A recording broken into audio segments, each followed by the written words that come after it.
जय जगन्नाथ। मैं शिवानी चक्रवर्ती अपने channel Bong Kalinga food tales में आप सबका स्वागत करती हूँ।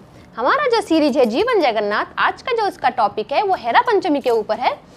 माँ लक्ष्मी जो जगन्नाथ जी के पास आते हैं हेरा पंचमी में, उसके ऊपर है। और एक्चुअली ये 2 एपिसोड का होगा, एक आज है और एक कल आएगा। और क्योंकि मैंने दोनों रेसिपी रखी हैं इसके ऊपर, तो मुझे 2 एपिसोड बनाने पड़े। तो आज की जो हमारी रेसिपी है वो है हाथों पोड़ा काकरा, और जो दूसरी रेसिपी होगी वो मैं दूसरे एपिसोड में बताऊंगी। जैसा हम हमेशा करते हैं कि पहले रेसिपी बना लेते हैं, बाद में आके बात करते हैं टॉपिक के बारे में।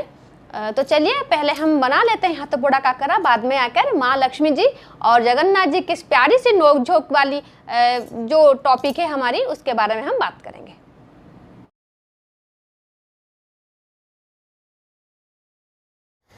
जय जगन्नाथ। अभी हम अपने किचन में हैं और आज हम बना रहे हैं हेरा पंचमी के उपलक्ष्य में कुछ बना रहे हैं प्रसाद। और जो हम आज बना रहे हैं उसका नाम है हाथों पोड़ा काकरा। तो उसके लिए हमें क्या क्या सामग्री चाहिए? उसके लिए हमें सामग्री चाहिए, 1 कप लिया है हमने आटा, और 1 कप से थोड़ा कम हमने लिया है चावल का आटा। गेहूं का आटा जो होता है उसका थोड़ा मात्रा ज़्यादा रहेगा, चावल का थोड़ा कम रहेगा। ये है गुड़, ये है घी, तलने के लिए अलग घी मैंने रखा है। और ये एक पाउडर है लौंग और काली मिर्च का, मैंने थोड़ा ज़्यादा लिया है, इतना लगेगा नहीं इसमें।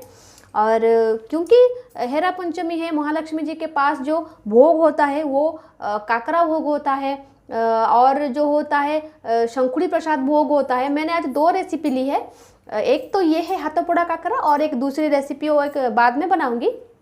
तो चलिए पहले बनाना शुरू करते हैं हाथों पोड़ा काकरा। अभी देखिए कढ़ाई तो मैंने चढ़ा रखी है। अभी हमने जितना मैंने आटा लिया था तकरीबन उतना ही मैंने गुड़ लिया है, चावल का आटा नहीं, मैं गेहूं के आटे की बात कर रही हूँ। जितना गेहूं का आटा उतना ही आपको गुड़ लेना है, और मैंने उतना ही गुड़ लिया है। तो चलिए पहले हम इस गुड़ को डाल देते हैं इसमें, और अब हमें इसमें पानी देना है। आधा कप से थोड़ा ज़्यादा मैंने पानी दिया है, और इस गुड़ को हमें मेल्ट करना है इसमें, और एक बॉयल आने तक इसको वेट करना है। अभी देखिए बॉयल होने लगा है। अभी हमें क्या करना है, जो मसाले हमने लिए थे उसको डाल देना है। इसमें काली मिर्च और लौंग की मात्रा थोड़ी ज़्यादा रहेगी। वैसे दोनों ही मसाले हैं, लेकिन थोड़ा ज़्यादा मसाला जाएगा, क्योंकि इस 2 मसालों का फ्लेवर उसमें उभर कर आना चाहिए। मंदिर में बहुत टाइप के काकरा बनते हैं, ये उसी में से एक है, लेकिन ये अलग है क्योंकि हर चीज़ में मसाले अलग अलग जाते हैं। जैसा मैंने आपको पहले बताया था, आप ध्यान मतलब दीजिएगा कि मैं जो भी बना रही हूँ हर किसी में मसाले अलग होते हैं। आप जब भी मंदिर में प्रसाद का सेवन करेंगे, आपको जो बेस होगा वो आटा या चावल होगा, लेकिन सारी चीज़ें आपको स्वाद में अलग लगेंगे क्योंकि उनमें मसालों की मात्रा अलग होती है। तो अभी हमें क्या करना है, ये जो चावल का आटा हमने लिया था उसको अभी डाल देना है। पहले हमें चावल का आटा डालना है। और इसको मैंने कैसे बनाया, पहले मैंने चावल को 8 घंटे तक भिगो के रखा, फिर उसको छान लिया। जब पानी सारा निकल गया तो मैंने उसको 2 घंटे तक फैन के नीचे रख दिया सूखने के लिए। और इसको आप धीमी आंच पर पकाइए। अभी हमें क्या करना है, ये जो आटा, चावल का आटा अभी इसमें मिल चुका है। इस गुड़ का हमें पागो नहीं बनाना है। जो पागो मैं बनाती हूँ, मतलब उसको कैंडी की जो कंसिस्टेंसी में आने के लिए जो लगता है टाइम, जो प्रोसेस है उसको पागो बोलते हैं। जो मैं करती हूँ इसको वह नहीं करना है, सिर्फ गुड़ को उबालना है और इसमें डालना है। देखिए अभी मैं आटा डाल रही हूँ इसमें, और अभी इसको आटे को डालकर चावल को और आटे को अच्छी तरीके से मिला लेना है। जो चावल का आटा है और गेहूं का आटा है, दोनों को अच्छी तरीके से मिला लेना है हमें। अभी देखिए ये हो गया है। हमने इसको अच्छी तरीके से चावल के आटे को और गेहूं के आटे को अच्छी तरीके से उसको मिला के पका भी लिया है। और ये देखिए इसी कंसिस्टेंसी में आना चाहिए, ये उसका डो ऐसे ही बनना चाहिए। और अभी मैं क्या करती हूँ, इसको एक थाली में निकाल लेती हूँ और उसको ठंडा करने के लिए रख देती हूँ। अभी देखिए इसको मैंने निकाल लिया है और वो अच्छी तरीके से मतलब ठंडा हो गया है और मैंने उसको अच्छी तरीके से गूंद लिया है। मतलब आप पैन में से निकालेंगे और उसको अच्छी तरीके से ठंडा करके उसको अच्छी तरीके से गूंद लेंगे। देखिए ऐसे अच्छी तरीके से गूंदने के बाद वो ऐसा बन जाएगा। ये देखिए अभी हमें क्या करना है, एक्चुअली इसके बाद का जो प्रोसेस है उसके लिए केले का पत्ता चाहिए होता है और मेरे पास नहीं है आज केले का पत्ता नहीं है, तो मैं इसी थाली में ट्राई करूँगी उसको बनाना। आई होप वो बन जाए। तो चलिए देखते हैं बना के ये थाली में वो बनता है कि नहीं। तो उसके बाद क्या करना है, आपको ऐसे बड़े बड़े पेड़े काट लेना है। मैं यहाँ पर 4 पेड़े काट लेती हूँ। अभी 3 को हम रख देते हैं यहाँ पर और ये हो गया। अभी हमें क्या करना है, हमने जो घी लिया था वो अभी इस थाली में लगा देना है, अच्छी तरीके से लगा लेना है। जैसे यही प्रोसेस आपके पास अगर केले का पत्ता हो तो यही प्रोसेस आप केले के पत्ते के साथ कीजिए। और केले के पत्ते से ओरिजिनली बनता है, जो ओरिजिनली बनता है वो केले के पत्ते के साथ बनता है, लेकिन अभी मेरे पास केले का जो पत्ता है अभी नहीं है, तो मैं ये हाथ में बना रही हूँ थाली में। आई होप ये उठ जाए। देखिए एक साइड हो गया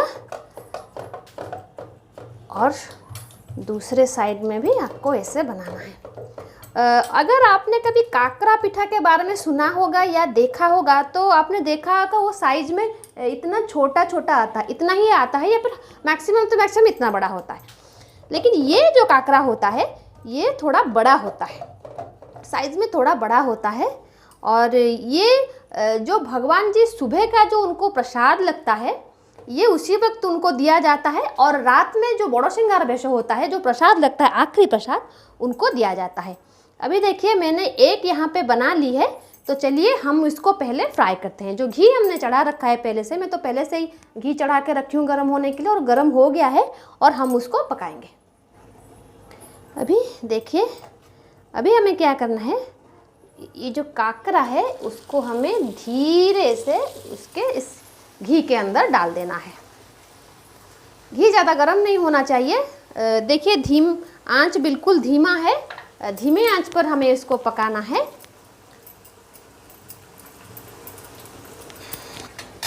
अभी देखिए 5 मिनट के बाद मैंने दूसरी साइड को पलटा लिया है और थोड़ा केयरफुली आप उसको करिएगा क्योंकि जो घी है वो बहुत गर्म होता है और इसका साइज़ भी बहुत बड़ा है। और आप केयरफुली इसलिए कह रही हूँ कि जो पलटते वक्त उसको टूटने का चांसेस है क्योंकि चावल का आटा है इसमें। तो प्लीज़ जब भी आप उसको पलटाएं आप दोनों हाथ का यूज़ करें। और देखिए मैंने पलटा लिया है और फिर दूसरा साइड हो जाए फिर मैं आपको दिखाऊंगी। अभी देखिए ये दोनों तरफ से हो गया है। अभी हम उसको निकाल लेते हैं। ऐसे आप केयरफुली उसको निकालिए और निकाल के इसको टिश्यू पेपर पर रख दीजिए। जो एक्स्ट्रा घी होगा या फिर अगर आप ऑयल यूज़ करते हैं जो एक्स्ट्रा ऑयल होगा वो निकल जाएगा। ये हो गया हमारा हाथों पेड़ा काकरा। ये देखिए ये है हाथों पेड़ा काकरा जो बन के तैयार है।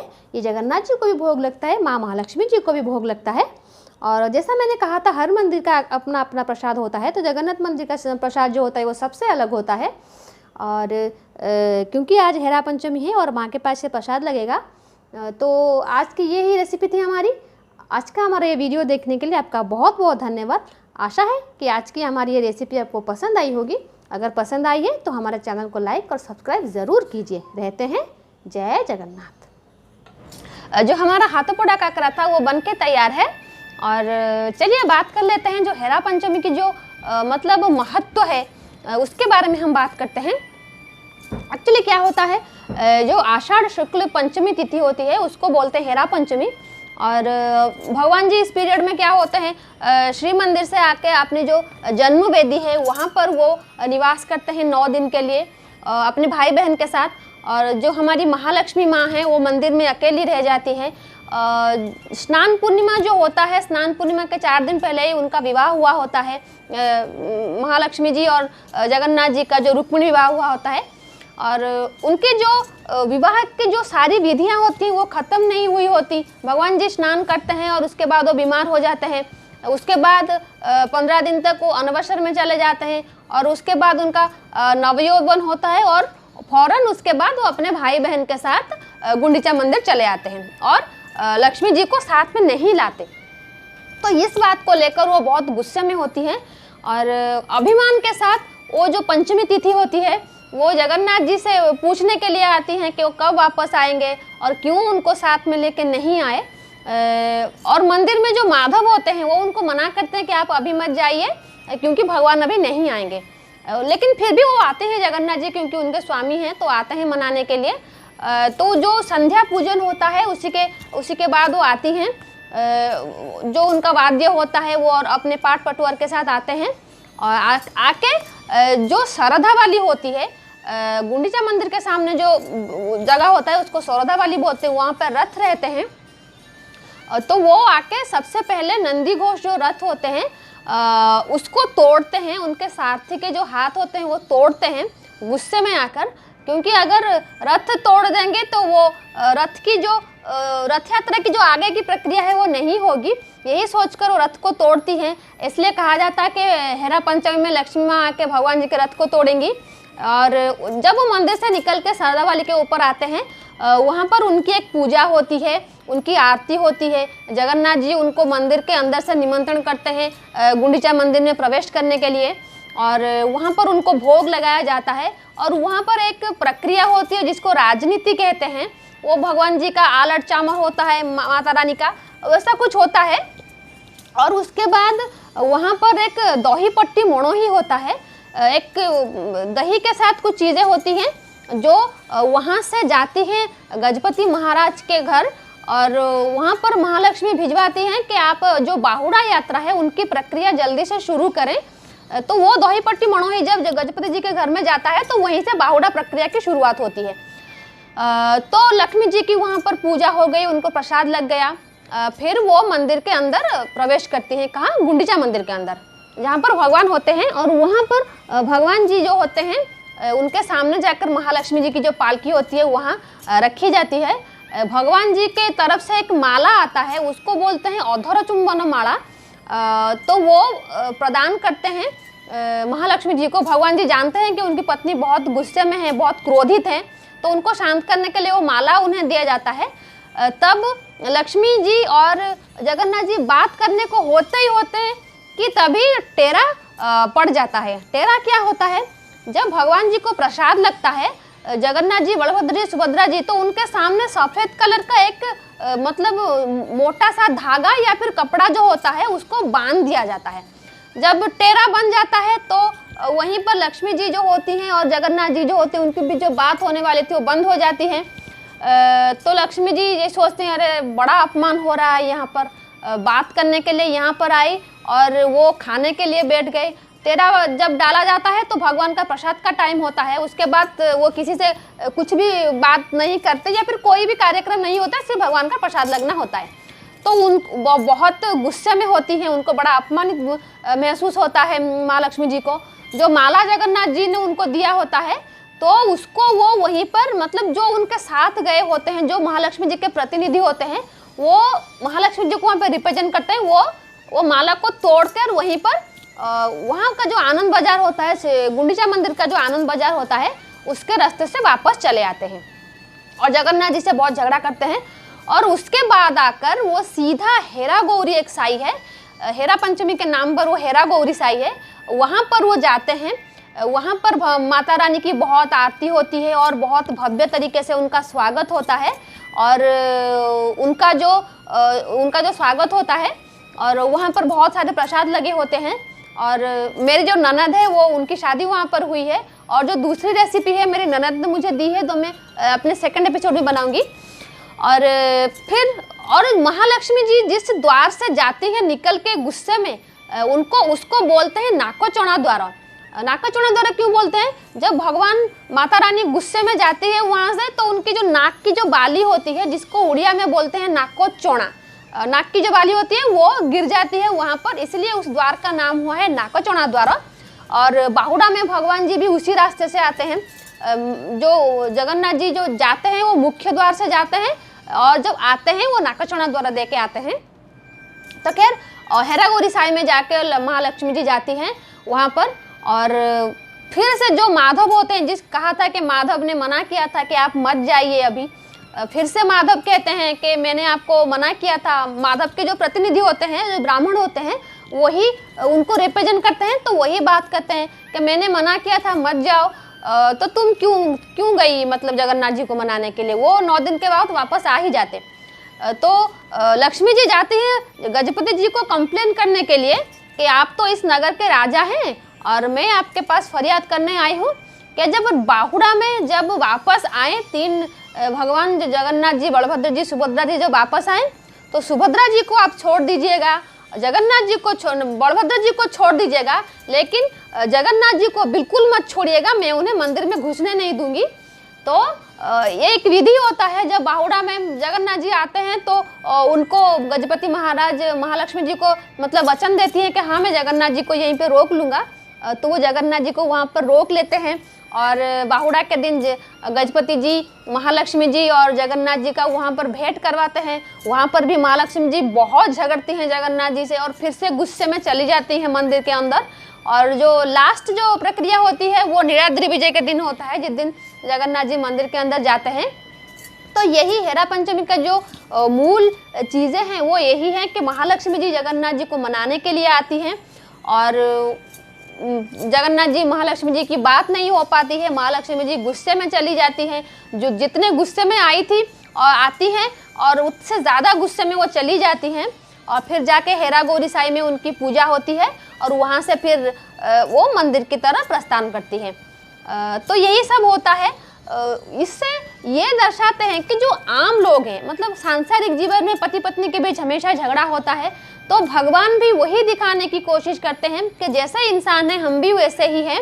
हम भी उन सारे चीज़ों को अपने जीवन में शामिल करते हैं जो आम जनजीवन में है। घर में झगड़ा होता है, फिर मनाते हैं, फिर जगन्नाथ जी जाके महालक्ष्मी जी को मनाएंगे रसगुल्ला देकर। तो ये सारी चीज़ें होती रहती हैं। तो खैर ये थी हेरा पंचमी की बातें और हमारा जो पहले से बना हुआ है काकरा। आई होप आपको ये दोनों चीज़ें अच्छी लगी होंगी, आज की हमारी टॉपिक और आज की हमारी रेसिपी। अगर आज की हमारी ये दोनों चीज़ें आपको अच्छी लगी हैं तो हमारे चैनल को लाइक और सब्सक्राइब ज़रूर कीजिए। और तो खैर ये थी आज की हमारी एपिसोड। तो हमारा ये वीडियो देखने के लिए आपका बहुत बहुत धन्यवाद। रहते हैं जय जगन्नाथ।